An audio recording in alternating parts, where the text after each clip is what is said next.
aspect of it is it hasn't been refuted. And one of the things about the intellectual tradition of all of our faiths is when somebody puts something out there, you get responses for people that object to that. And this is why one of the things Sheikh Abdullah bin Bayya says is that he says, "A'malu bit-tadarruj," that I work by degrees. Like he doesn't do anything hastily. He really deliberates deeply, and then he brings scholars that he respects on board. For instance, one of the most important scholars, Taqiyuddin Usmani in Pakistan, was very important to him because he represents, first of all, because he's a real scholar, but second of all, because he's coming from a country where these issues are very sensitive issues. And so people like that, he brought them on board. And because they had over 200 scholars that he was dealing with and putting that before them, and I think what's interesting about it is for the vast majority of Muslims, they view dhimmatud as kind of the only response to a minority community within the Islamic context. The irony of that is that the Ottoman scholars actually abolished dhimmatud in the 1830s. So this is not a new thing, but what's different is what Sheikh Abdullah did. He comes from a tradition that's called usul al-fiqh. And the closest thing we have in the West to it is the traditional meaning of jurisprudence, the idea of the philosophy of the law. He would be akin to a constitutional scholar in our tradition. And so if you look at the Quran as a kind of constitution, and some people actually call it a dastur, right, the constitution of the Muslims, he has mastered the science of usul al-fiqh. And so he grounds his arguments within that context. Now, one of the beauties of, and I think the Jewish tradition is very familiar with this, is that rabbis or scholars or ulama can disagree, but they have to disagree within the confines of an acceptable methodology. And so what Sheikh Abdullah, there might be people that disagree with him, but they don't disagree with the rigor of his methodology.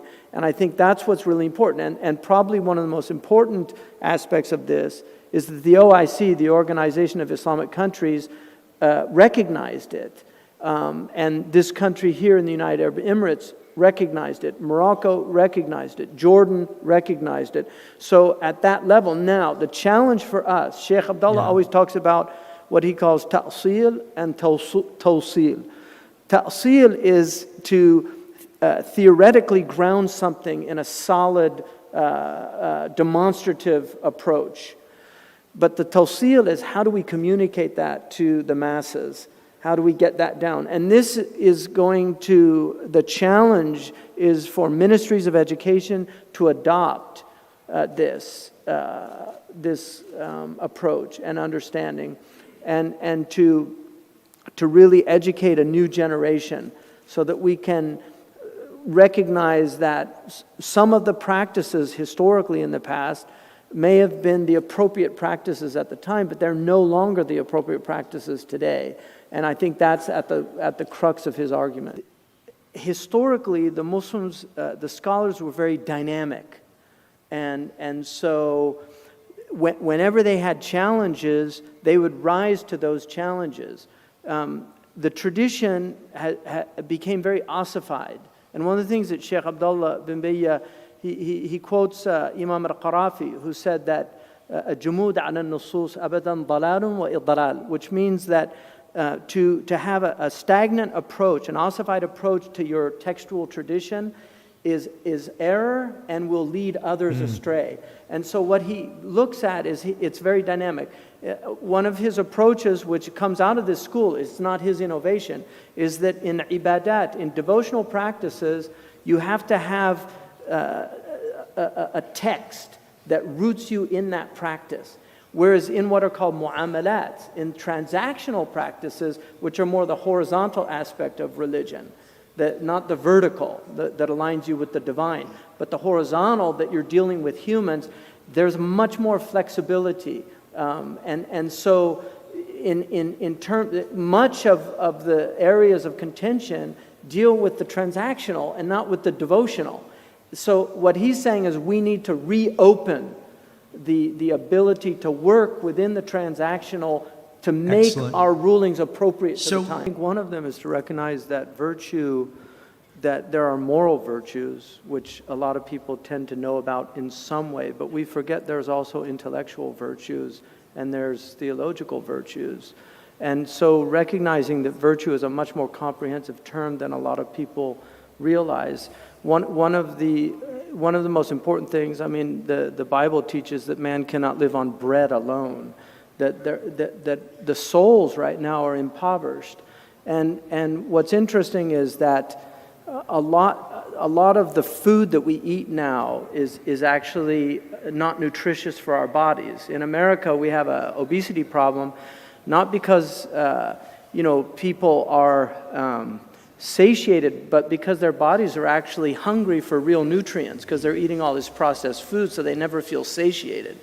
The same is true there's a spiritual hunger, but that spiritual hunger is going to be fed by a type of processed spirituality that doesn't really nurture the soul. It leaves people in a state of deviance. I mean, one of the most dangerous phenomenon to me that's happening in religion in the world today is people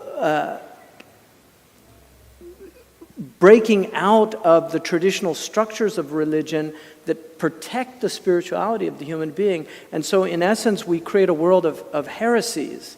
The Greek heresia is to choose for oneself. And so I think that we have an opportunity first to recognize that the moral virtues, especially the agreed upon, we have one of our great sages, Qadi Abu Bakr ibn al-Arabi, said that the four cardinal virtues of courage and chastity, temperance, and wisdom and justice, he says these are agreed upon by all civilizations.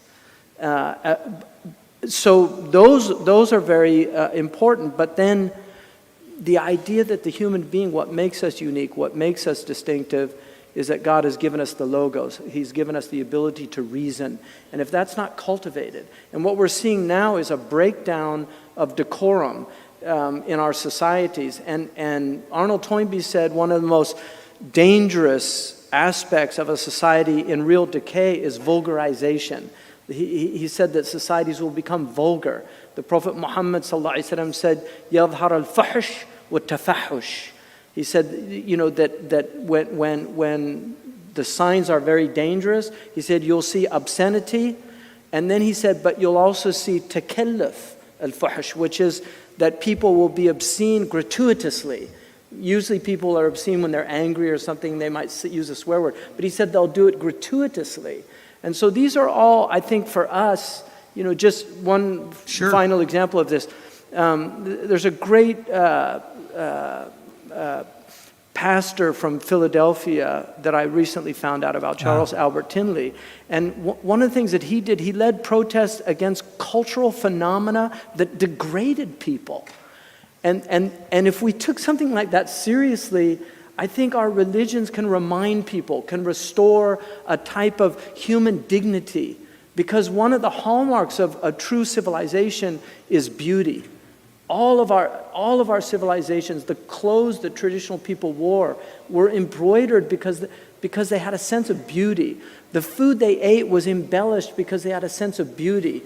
The calligraphy that they wrote with was beautiful because so restoring the virtue of beauty, just aesthetics. And there's a whole moral philosophical tradition that argues that ethics and aesthetics are actually the same essential reality. And we find that in the Arabic words for good deeds, which are hasanat, which means beautiful things, and foul deeds, which are sayyi'at, which means ugly things.